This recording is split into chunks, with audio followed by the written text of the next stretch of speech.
സ്വർഗീയ മന്ന എന്ന ബൈബിൾ പരമ്പരയിലേക്ക് ഏവർക്കും സ്വാഗതം. ഇന്ന് നിങ്ങളോട് പങ്കുവെക്കുവാനായിട്ട് ആഗ്രഹിക്കുന്ന വിഷയം എന്തെന്നാൽ സ്വർണം അല്ലെങ്കിൽ തങ്കം. സ്വർണം അല്ലെങ്കിൽ തങ്കം എന്ന് കേൾക്കുമ്പോൾ തന്നെ പല സ്ത്രീകൾക്കും വളരെ അധികം സന്തോഷമുള്ള ഒരു വിഷയമാണ് ഇത് കേൾക്കുമ്പോൾ. സ്വർണത്തിൻ്റെ വില കുറയുമ്പോൾ അനേകർ അവർക്ക് ഉള്ളതായ വസ്തുക്കളെല്ലാം വിറ്റ് ആ സ്വർണം കരസ്ഥമാക്കുവാനായിട്ട് അവർ പരിശ്രമിക്കുന്നു. വില കൂടുമ്പോൾ അത് വിറ്റഴിക്കുവാനും പരിശ്രമിക്കുന്നു. ഈ അടുത്ത കാലയളവിൽ ഇന്ത്യയിൽ സ്വർണത്തിന് വലിയൊരു അതിൻ്റെ വില ഉയർന്നതായി നമുക്കെല്ലാവർക്കും അറിയാം. അതുപോലെ തന്നെ ആ സ്വർണത്തിൻ്റെ വില കുത്തനെ താഴേക്ക് ഇരിക്കുന്നു. ആയതിനാൽ നമ്മളുടെ നാണയം അല്ലെങ്കിൽ ഇന്ത്യൻ റുപ്പി ഡോളറിന് അത് കൂടുതലായിട്ട് നമ്മൾ നൽകേണ്ട ഒരു അവസ്ഥയാണ് ഉണ്ടായിരിക്കുന്നത്. അപ്പോൾ ഒരു ഡോളറിന് 60 രൂപ വരെ ഉള്ള ആ വില എത്തിയിരിക്കുന്നതായിട്ട് നമുക്ക് കാണുവാനായിട്ട് കഴിയും പ്രിയമുള്ളവരെ. അപ്പം ഒരു കൂടുതലായിട്ടുള്ള ഒരു ഇൻവെസ്റ്റ്മെൻറ്റുകൾ ഇപ്പോൾ ഇങ്ങനെയുള്ള അവസ്ഥകളിൽ നമ്മളുടെ രാജ്യങ്ങളിൽ ഉണ്ടാകുവാനായിട്ട് നിക്ഷേപങ്ങളിൽ അല്ലെങ്കിൽ വെളി രാജ്യങ്ങളിൽ നമ്മുടെ രാജ്യത്തിൽ വന്ന് അവർ നിക്ഷേപിക്കുന്നതായുള്ള ഒരു അവസ്ഥയാണ് ഉണ്ടായിരിക്കുന്നതെന്ന് നമുക്ക് കാണുവാനായിട്ട് കഴിയും. അതെല്ലാം സാമ്പത്തികമായ കാര്യങ്ങളാണല്ലോ. തങ്കത്തെക്കുറിച്ച് നിങ്ങളോട് സംസാരിക്കുവാനായിട്ട് ഞാൻ ആഗ്രഹിക്കുന്നു.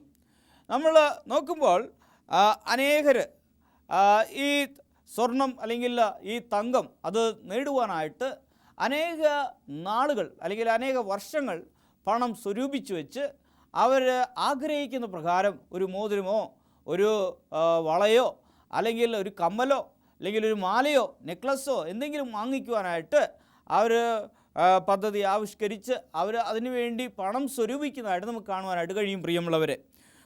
നമ്മൾ നോക്കുകയാണെങ്കിൽ ശരിക്കും പറഞ്ഞു കഴിഞ്ഞാൽ ഈ തങ്കം അത് ഒരു മൂല്യമുള്ള ഒരു വസ്തുവാണ് എന്ന് നാം കരുതി പണ്ടേ കാലങ്ങൾ മുതൽ തങ്കത്തിന് വില കൽപ്പിച്ച് അത് ഉപയോഗിച്ചു വരുന്നു.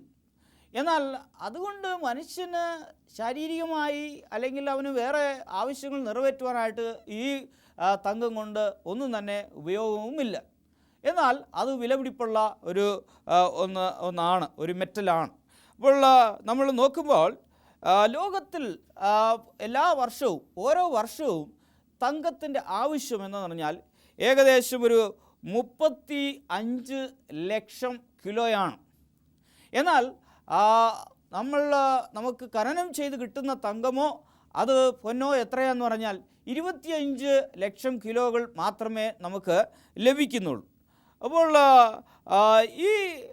ഇതെല്ലാം നമ്മൾ പരിശോധിച്ച് നോക്കുമ്പോൾ നമ്മളുടെ ആവശ്യം അധികമാണ്, എന്നാൽ നമുക്ക് ലഭിക്കുന്ന ആ തങ്കത്തിൻ്റെ അളവ് കുറവാണ്. ആയതിനാൽ ഇതിൻ്റെ വില അത് കൂടിക്കൊണ്ടിരിക്കാനാണ് സാധ്യത.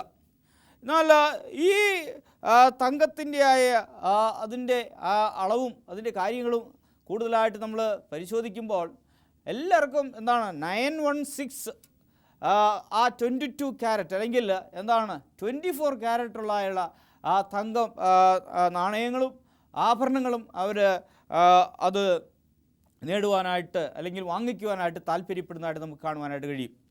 ഇന്ന് പലവിധ അവസരങ്ങളിലും നമ്മൾ എങ്ങനെയെങ്കിലും ഈ തങ്കം അല്ലെങ്കിൽ പൊന്ന് നമ്മൾ കരസ്ഥമാക്കാനായിട്ട് നമ്മൾ പരിശ്രമിക്കുന്നു. ഈ തങ്കത്തിൻ്റെ വില ഉയരുമ്പോൾ ഒരുപാട് മോഷണങ്ങളും നമ്മുടെ സംസ്ഥാനങ്ങളിൽ നമ്മുടെ ദേശങ്ങളിൽ നടക്കുന്നതായിട്ട് കാണുവാനായിട്ട് കഴിയും.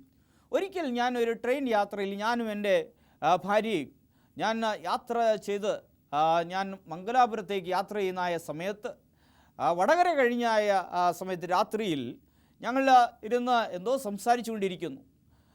അവിടെ ഒരു കുടുംബം, ഭാര്യയും ഭർത്താവും അവരുടെ കുഞ്ഞുങ്ങളും അവിടെ വന്നിരുന്നു. ആ ഭാര്യ ആ ജനലിനരികിൽ അവിടെ ഇരുന്നു. അവരുടെ താലിമാല വലിയൊരു മാലയാണ് ധരിച്ചിരുന്നത്. സ്റ്റേഷനിൽ വണ്ടി നിർത്തി. ആ സ്റ്റേഷനിൽ അവിടെ വിദ്യുത് ശക്തി ഇല്ലായിരുന്നു, കറണ്ടില്ലായിരുന്നു. വണ്ടി നിർത്തിയ ഉടനെ തന്നെ അല്പസമയം കഴിഞ്ഞ് ആ ട്രെയിൻ പുറപ്പെട്ടു. എന്നാൽ ഈ വണ്ടിക്കുള്ളിൽ തന്നെ ആരോ ഒരു വ്യക്തി ഇവരെ ശ്രദ്ധിച്ചുകൊണ്ട് ആ സ്റ്റേഷനിൽ ഇറങ്ങി നിൽക്കുകയും ആ സ്റ്റേഷനിൽ ആ വണ്ടി പുറപ്പെടുന്ന സമയത്ത് പെട്ടെന്ന് തന്നെ അവരുടെ താലിമാല പുറത്തു നിന്നും വലിച്ചു പൊട്ടിച്ചുകൊണ്ട് അവൻ ഇരുളിലേക്ക് ഓടി മറഞ്ഞു. അവർ വളരെയധികം നിലവിളിക്കുകയും അയ്യോ എന്നൊക്കെ നിലവിളിക്കുകയൊക്കെ ചെയ്തു. എന്നാൽ ട്രെയിൻ വേഗത കൂടി ട്രെയിൻ മുന്നോട്ട് പോയി. അവർക്ക് ഒരു വലിയൊരു നഷ്ടമാണ് അന്ന് ആ കുടുംബത്തിന് സംഭവിച്ചത്. പ്രിയമുള്ളവരെ, നാം എന്താണ് അതായത് ഈ അനിത്യമായ കാര്യങ്ങളിൽ നമ്മൾ ആശ്രയം വെച്ചുകൊണ്ട് നമ്മൾ ഇപ്രകാരമായ ആഭരണങ്ങളെല്ലാം ധരിച്ചുകൊണ്ട് നമ്മളെ മോടി പിടിപ്പിക്കുവാനായിട്ട് നമ്മൾ പരിശ്രമിക്കും. എന്നാൽ പെട്ടെന്ന് തന്നെ ആരെങ്കിലും മോഷ്ടിച്ചു കൊണ്ട് പോകുമ്പോൾ അതൊരു വലിയൊരു നഷ്ടമായി തീരുകയും ചെയ്യുന്നു. ഈ തങ്കത്തെക്കുറിച്ച് അതിൻ്റെ വിശദാംശങ്ങളെക്കുറിച്ച് ഒരുപാട് പറയുവാനുണ്ട്. എന്നാൽ അതിലേക്കൊന്നും ഞാൻ തന്നെ കടക്കുവാനായിട്ട് ആഗ്രഹിക്കുന്നില്ല. എന്നാൽ ഈ തങ്കത്തിനോടനുബന്ധിച്ച് അതിനോടനുബന്ധിച്ചുള്ളതായ ആ ഉപദേശം, ഒരു ഗുണപാഠം എന്താണ് വേദപുസ്തകത്തിൽ നിന്ന് നമുക്ക് ലഭിക്കുന്നതെന്ന് നമുക്ക് പരിശോധിക്കാം. യെഹെസ്കേലിൻ്റെ പ്രവചനം 7-ാം അധ്യായം 19-ാമത്തെ വാക്യത്തിൽ ഇവിടെ എന്താണ് പറയുന്നത്? അവർ തങ്ങളുടെ വെള്ളി വീതികളിൽ എറിഞ്ഞുകളയും, പൊന്ന് അവർക്ക് മലമായി തോന്നും. അവരുടെ വെള്ളിക്കും പൊന്നിനും യഹോവയുടെ കോപദിവസത്തിൽ അവരെ വിടിവിപ്പാൻ കഴിയുകയില്ല. അതിനാൽ അവരുടെ വിശപ്പടങ്ങുകയില്ല, അവരുടെ വയറും നിറയില്ല. അത് അവർക്ക് അകൃത്യഹേതു ആയിരുന്നുവല്ലോ എന്നാണ് ഇവിടെ തങ്കത്തെക്കുറിച്ചും വെള്ളിയെക്കുറിച്ചും ഇവിടെ പറയുന്നത്. പ്രിയമുള്ളവരെ, തങ്ങളുടെ വെള്ളി വീതികളിൽ എന്തു ചെയ്യും? എറിഞ്ഞുകളയും എന്നാണ് പറയുന്നത്. പൊന്നും അതുപോലെ തന്നെ അവരുടെ വെള്ളിക്കും പൊന്നിനും യഹോവയുടെ കോപദിവസത്തിൽ അവരെ വിടുവിപ്പാനായിട്ട് സാധിക്കുകയില്ല. അവർക്ക് അത് ഭക്ഷിച്ച് അവരുടെ വിശപ്പും അടങ്ങുകയില്ല. അതുപോലെ അവരുടെ വയർ നിറയുകയില്ല, അവർക്ക് അകൃത്യഹേതുവായി തീരുമെന്നാണ് ഈ വിലപിടിപ്പുള്ളതായ ഈ മെറ്റലുകൾ, വെള്ളിയെയും ഈ സ്വർണത്തെയും കുറിച്ച്, പൊന്നിനെയും കുറിച്ച് ഇവിടെ പറയുന്നത്. പ്രിയമുള്ളവരെ, എന്നാൽ മനുഷ്യൻ ഇന്ന് വെള്ളിയും പൊന്നും നേടുവാനായിട്ട് അവൻ പരിശ്രമിക്കുന്നു. ഏതൊക്കെ രീതിയിലാണ് അവൻ ഇന്ന് അത് എങ്ങനെയെങ്കിലും നേടിയെടുക്കണമെന്ന് നോക്കുന്നത്? ഇന്ന് കേരളത്തിൽ അതിൻ്റെ എല്ലാ മുക്കിലും മൂലകളിലും കൂടുതൽ ജുവലറികൾ കൂടുതൽ ആരംഭിക്കുന്നതായിട്ട് നമുക്ക് കാണുവാനായിട്ട് കഴിയും. അതിന് കാരണമെന്നാൽ കേരളത്തിലെ ജനങ്ങൾ കൂടുതലായി ആഭരണങ്ങൾ വാങ്ങിച്ചു കൂട്ടുന്നു എന്നാണ് അതിൻ്റെ അർത്ഥം. ഇന്ന് ഏതൊരു വിവാഹ ചടങ്ങിലും നമ്മൾ നോക്കുകയാണെങ്കിൽ അവിടെയുള്ളതായ ആ മണവാട്ടി അനേക ആഭരണങ്ങൾ അവിടെ അലങ്കരിച്ച് അവർ അപ്രകാരമായി ആ വേദിയിലേക്ക് കടന്നു വരികയും മറ്റുള്ളവരുടെ മുന്നിൽ അവരുടെയായ ആ സാമ്പത്തികത്തിൻ്റെ അവരുടെ നിലയെ വെളിപ്പെടുത്തുവാനായിട്ട് പലരും ഈ അവസരങ്ങൾ അവർ ഉപയോഗിക്കുന്നതായിട്ട് നമുക്ക് കാണുവാനായിട്ട് കഴിയും. എന്നാൽ ഇവിടെ വെള്ളിയും പൊന്നും വീതികളിൽ എറിഞ്ഞു കളയുന്ന അവസരങ്ങൾ ഉണ്ടാകും. അതുപോലെ തന്നെ അവരുടെ വെള്ളിയും പൊന്നും ഏതാണ്? ആ ദൈവത്തിൻ്റെ കോപദിവസത്തിൽ അവരെ വിടുവിക്കുകയില്ല, അത് അവർക്ക് വിശപ്പടക്കുകയില്ല, അതുകൊണ്ട് അവരുടെ വയറ് നിറയുകയില്ല എന്ന് ദൈവത്തിൻ്റെ തിരുവചനം ഇവിടെ വെള്ളിയും പൊന്നിനെക്കുറിച്ച് ഇവിടെ സംസാരിക്കുന്നതായിട്ട് നമുക്ക് കാണുവാനായിട്ട് കഴിയും. അപ്പോൾ ഇതിൽ കൂടുതൽ താല്പര്യം വെച്ചിരിക്കുന്നവർ, ഇതിനെ കൂടുതലായിട്ട് സ്നേഹിക്കുന്നവർ, ഒരു വിഗ്രഹ ആരാധന ചെയ്യുന്നത് സമമാണെന്ന് തിരുവചനം പോലും പറയുന്നു. ദൈവത്തെക്കാളും കൂടുതൽ സ്നേഹിക്കുകയും അതിന് പ്രഥമ സ്ഥാനം നമ്മൾ നൽകുമ്പോൾ അതൊരു വിഗ്രഹാരാധനയായി തീരുകയും ചെയ്യുന്നു എന്ന് തിരുവചനം നമ്മളെ പഠിപ്പിക്കുന്നതായിട്ട് നമുക്ക് കാണുവാനായിട്ട് കഴിയും. പ്രിയമുള്ളവരെ, യാക്കോബിൻ്റെ പുസ്തകം 5-ാം അധ്യായം 3-ാമത്തെ വാക്യത്തിൽ നമ്മൾ വായിക്കുമ്പോൾ, നിങ്ങളുടെ പൊന്നും വെള്ളിയും കറ പിടിച്ച് ആ കറ നിങ്ങളുടെ നേരെ സാക്ഷിയാകും, അത് തീ പോലെ നിങ്ങളുടെ ജഡത്തെ തിന്നുകളയും, അന്ത്യകാലത്ത് നിങ്ങൾ നിക്ഷേപങ്ങളെ ശേഖരിച്ചിരിക്കുന്നു എന്ന് വചനം ഇവിടെ പറയുന്നതായിട്ട് നമുക്ക് കാണുവാനായിട്ട് കഴിയും. നിങ്ങളുടെ പൊന്നും വെള്ളിയും കറ പിടിച്ച് എന്താണ്? ആ കറ നിങ്ങളുടെ നേരെ സാക്ഷിയാകും എന്നാണ് പറയുന്നത്. അപ്പോൾ നമ്മൾ ഈ നശിച്ചു പോകുന്ന അല്ലെങ്കിൽ അനിത്യമായ വസ്തുക്കൾ മേൽ നമ്മളുടെയായ താല്പര്യങ്ങളെ വെച്ചുകൊണ്ട് അത് സമ്പാദിക്കുവാനായിട്ട്, അത് നേടുവാനായിട്ട് ലോകത്തുള്ള എല്ലാ സർവ്വ മനുഷ്യരും അത് നേടുക എന്നുള്ള ഒരേ ഒരു ലക്ഷ്യത്തോടു കൂടി ആണ് ഇന്ന് പലരും ജീവിക്കുന്നത്. എന്നാൽ അതിൽ വിരളമായ ആളുകൾക്ക് അങ്ങനെയുള്ള താല്പര്യം കാണുകയില്ലായിരിക്കാം. എന്നാൽ ചിലർ ഉപയോഗിക്കുന്നില്ലെങ്കിലും വീടുകളിൽ അവർ കൂടുതലായി വാങ്ങിച്ച് സ്വരൂപിച്ചു വച്ചിരിക്കാം. ഭാവിക്ക് അല്ലെങ്കിൽ അവരുടെ അത്യാവശ്യത്തിന് ഉപയോഗമാകുമല്ലോ എന്ന് സ്വരൂപിച്ചു വച്ചിരിക്കാം. എന്നാൽ അതിനെക്കുറിച്ചെല്ലാം ദൈവ തിരുവചനത്തിൽ ഇവിടെ യാക്കോബിൻ്റെ പുസ്തകം 5-ാം അധ്യായം 3-ാമത്തെ വാക്യത്തിൽ പറയുന്നത്, പ്രിയമുള്ളവരെ, നിങ്ങളുടെ പൊന്നും വെള്ളിയും കറ പിടിച്ച് ആ കറ നിങ്ങളുടെ നേരെ സാക്ഷിയാകും, അത് തീ പോലെ നിങ്ങളുടെ ജഡത്തെ തിന്നുകളയുമെന്നാണ് പറയുന്നത്. അത് തീ പോലെ നമ്മുടെ ജഡത്തെ എന്തു ചെയ്യും? തിന്നുകളയും എന്ന് പറയും. അന്ത്യകാലത്ത് നിങ്ങൾ നിക്ഷേപങ്ങളെ ശേഖരിച്ചിരിക്കുന്നു. അന്ത്യകാലത്ത് എന്താണ്? അവസാന കാലഘട്ടങ്ങളിൽ നമ്മൾ പല വിധത്തിലും നിക്ഷേപങ്ങളെ നമ്മൾ ശേഖരിക്കുവാനായിട്ട് നമ്മൾ ബന്ധപ്പെടുന്നതായിട്ട് നമുക്ക് കാണുവാനായിട്ട് കഴിയും, പ്രിയമുള്ളവരെ. എന്നാൽ ഇതെല്ലാം നശിച്ചു പോകുന്നതാണ്. ഇതുകൊണ്ടൊന്നും നമുക്കൊരു നന്മയും ഉണ്ടാകുകയില്ല. ഇതൊന്നും കൊണ്ട് നമുക്കൊരു യാതൊരു വിധമായ ആശ്രയവും ഉണ്ടാകുകയില്ല എന്ന് പറയുന്നതായിട്ട് നമുക്ക് കാണുന്നു. ഒരു മനുഷ്യൻ രോഗിയായി തീർന്നാൽ അവന് എത്രയോ സമ്പത്തുണ്ടായെങ്കിലും, അവന് എത്രയോ കിലോ കണക്കിന് ഈ വെള്ളിയും പൊന്നും അവനുണ്ടെങ്കിലും അതൊന്നും അവനെ രക്ഷിക്കുവാനായിട്ട് സാധിക്കത്തില്ല, പ്രിയമുള്ളവരെ. എന്നാൽ നീ നിൻ്റെ ദൈവത്തിൽ ആശ്രയം വെച്ചിരിക്കുന്നതായ ആ ആശ്രയം അല്ലെങ്കിൽ ആ വിശ്വാസം, അതാണ് നിന്നെ അതിൽ നിന്നെല്ലാം വിടുവിക്കുന്നത്. ഒരുപക്ഷെ എന്താണ്, നിനക്കൊരു പ്രത്യാശ വേണം. ഒരുപക്ഷെ എൻ്റെ ജീവിതം ഈ ലോകത്തിൽ നരകിച്ച ഒരു ജീവിതമാണെങ്കിലും, പക്ഷേ എൻ്റെ ദൈവത്തിൻ്റെ മുൻപിൽ ഞാനൊരു ശ്രേഷ്ഠനായി കാണപ്പെടുന്നു, അവൻ്റെ സന്നിധിയിൽ ഞാൻ എത്തിച്ചേരണമെന്നുള്ളതായ ഒരു പ്രത്യാശയോടുകൂടി വേണം നമ്മൾ ജീവിക്കേണ്ടത്. എന്നാൽ വചനത്തിൽ പറയുന്നത് പോലെ വെള്ളിയും പൊന്നും കറ പിടിച്ചു പോയി, അത് നിങ്ങൾക്ക് സാക്ഷിയാകും. അത് അന്ത്യകാലത്ത് എന്താണ്? അത് തീ പോലെ നിങ്ങളുടെ ജഡത്തെ തിന്നുകളയുമെന്നോ. അന്ത്യകാലത്ത് നിങ്ങൾ നിക്ഷേപങ്ങൾ സ്വരൂപിച്ച് കൂട്ടുവാനായിട്ട് എന്തുകൊണ്ടാണ് നിങ്ങൾ ഇത്രയും ബന്ധപ്പെടുന്നത് എന്നുള്ള ഒരു ചോദ്യമാണ്, പ്രിയമുള്ളവരെ, ഇവിടെ നമ്മളോട് ഉന്നയിച്ചിരിക്കുന്നത്. നമ്മൾ തുടർന്ന് തിരുവചനത്തിൽ നിന്ന് നമ്മൾ പരിശോധിക്കുമ്പോൾ ഇവിടെ പറയുന്നതായ കാര്യങ്ങൾ എന്താണെന്നാൽ, ഇവിടെ ഇയ്യോബിൻ്റെ പുസ്തകം 23-ാം അധ്യായം 10-ാമത്തെ വാക്യത്തിൽ പറയുന്നതായ കാര്യം എന്താണെന്ന് നോക്കാം. എന്നാൽ ഞാൻ നടക്കുന്ന വഴി അവൻ അറിയുന്നു. നമ്മൾ നടക്കുന്ന വഴി ദൈവം അറിയുന്നു. എന്നെ ശോധന കഴിച്ചാൽ ഞാൻ പൊന്നുപോലെ പുറത്തു വരും. ദൈവം നാം നടക്കുന്നതായ വഴി എന്താണെന്ന് ദൈവം അറിയുന്നു. എന്നാൽ എൻ്റെ വിശ്വാസത്തെ പരിശോധിച്ചാൽ ദൈവം ഒരുപക്ഷെ പരീക്ഷകൾ ദോഷങ്ങൾ കൊണ്ട് ദൈവം നമ്മളെ പരീക്ഷിക്കുന്ന ദൈവമല്ല. എന്നാലും ഒരുപക്ഷെ അവിടെ ഇയ്യോബിന് ഒരു പരീക്ഷണം നേരിട്ടതുപോലെ, അല്ലെങ്കിൽ ഏതെങ്കിലും ഒരു പരീക്ഷണത്തിൽ എന്നെ പരിശോധിച്ച് നോക്കിയാൽ എൻ്റെ വിശ്വാസത്തിൽ ഞാൻ ഒരിക്കലും ഒരു കുറവ് ഉള്ളവനല്ല.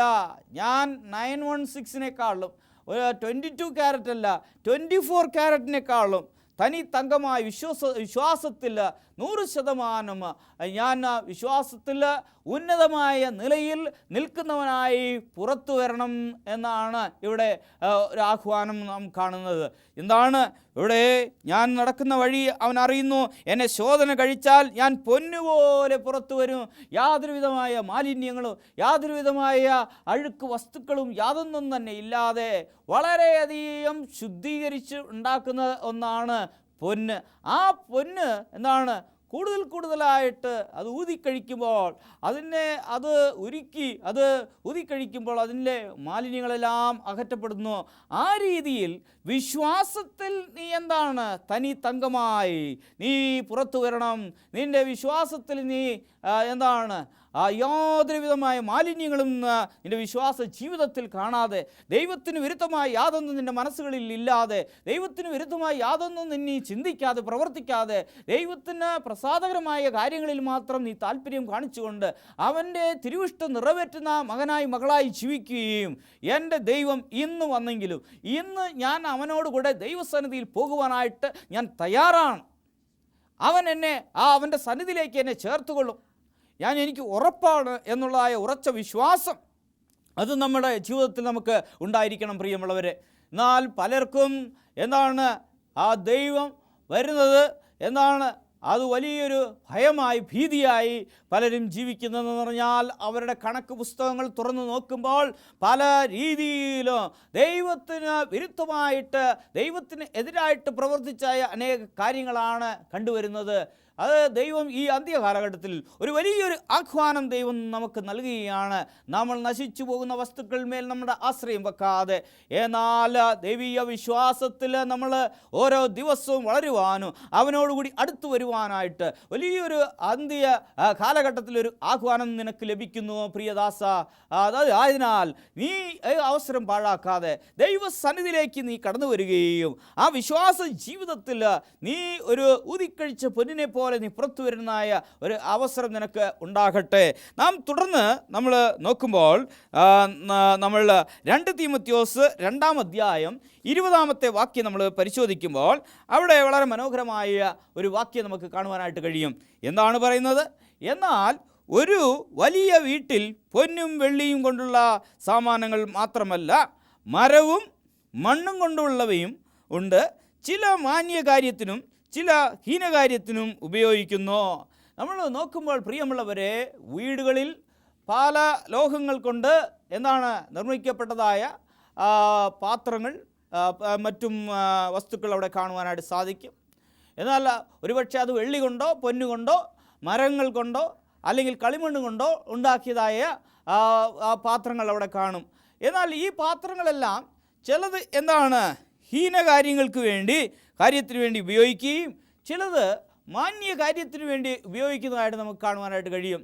ഈ ലോക ജീവിതത്തിലും ഇപ്രകാരമായ രീതിയിലാണ് ജനങ്ങളെ ദൈവവും സൃഷ്ടിച്ചിരിക്കുന്നത്. അല്ലെങ്കിൽ വിശ്വാസ ജീവിതത്തിൽ ഇപ്രകാരം തന്നെയാണ്.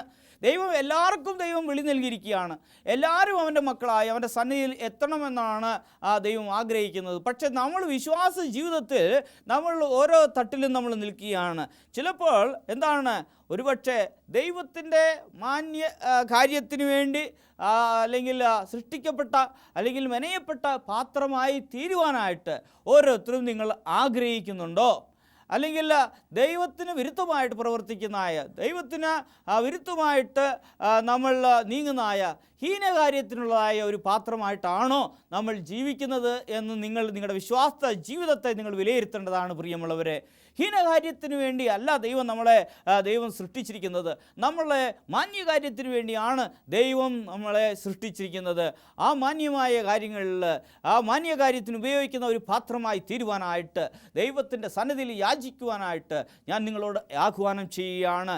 ദൈവമേ, അങ്ങയുടെ തിരുവിഷ്ടം നിറവേറ്റുന്ന ഒരു വലിയ ഉപകരണമായി അല്ലെങ്കിൽ എളിയ ഉപകരണമായി ആ ഉന്നതമായ സേവനത്തിന് എന്നെ എടുത്ത് ഉപയോഗിക്കണമേ എന്ന് ദൈവത്തോട് നിങ്ങൾ പ്രാർത്ഥിക്കുക. ഹീനകാര്യത്തിന് വേണ്ടി അല്ല കർത്താവേ, എന്നാൽ മാന്യ കാര്യത്തിന് വേണ്ടി അടിയനെ എടുത്ത് ഉപയോഗിക്കണമെന്ന് ദൈവത്തോട് നിങ്ങൾ പ്രാർത്ഥിക്കുകയാണെങ്കിൽ ദൈവം വലിയൊരു അനുഗ്രഹം നമ്മുടെ ജീവിതത്തിൽ പകരുമെന്നതിൽ യാതൊരുവിധ സംശയവുമില്ല. പ്രിയമുള്ളവരെ, തുടർന്ന് നമ്മൾ നോക്കുമ്പോൾ 1 പത്രോസ് 1-ാം അധ്യായം 7-ാമത്തെ വാക്യം നമ്മൾ പരിശോധിക്കുമ്പോൾ ഇവിടെ പറയുന്നത്, അഴിഞ്ഞു പോകുന്നതും തീയിൽ ശോധന കഴിക്കുന്നതുമായ പൊന്നിനേക്കാൾ നിങ്ങളുടെ വിശ്വാസത്തിൻ്റെ പരിശോധന വിലയേറിയത് എന്ന് യേശുക്രിസ്തുവിൻ്റെ പ്രത്യക്ഷതയിൽ പുകഴ്ചയ്ക്കും തേജസ്സിനും മാനത്തിനുമായി കാണുവാൻ അങ്ങനെ ഇടം വരും എന്നാണ് ഇവിടെ പറയുന്നത്.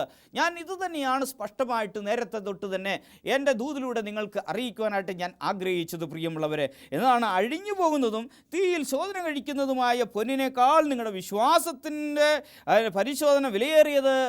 ദൈവം നമ്മളുടെ ആ വിശ്വാസത്തിൻ്റെ ആ പരിശോധന അല്ലെങ്കിൽ ദൈവം നമ്മളുടെ ആ വിശ്വാസത്തിൻ്റെ പരിശോധന ചെയ്യുമ്പോൾ നമ്മൾ യാതൊരുവിധമായ കുറവുള്ളവരായി കാണപ്പെടാതെ കുറവറ്റവരായി ദൈവസന്നിധിയിൽ നിലനിൽക്കുവാൻ യോഗ്യത പ്രാപിച്ചവരായി അവൻ്റെ സന്നിധിയിൽ എപ്പോഴും അവിടെ നിലനിൽക്കുവാനായിട്ട് ആ യോഗ്യത പ്രാപിച്ചവരായി അവൻ്റെ കൽപ്പനകളും ദൈവകൽപ്പനയും യേശുവിനുള്ള വിശ്വാസം കാത്തുകൊള്ളുന്ന ആ വിശുദ്ധന്മാരുടെ സഹിഷ്ണുത ഉള്ളവരായി അങ്ങനെയുള്ള ഒരു ജനമായി ജീവിക്കേണ്ടത് അനിവാര്യമാണ് പ്രിയമുള്ളവരെ.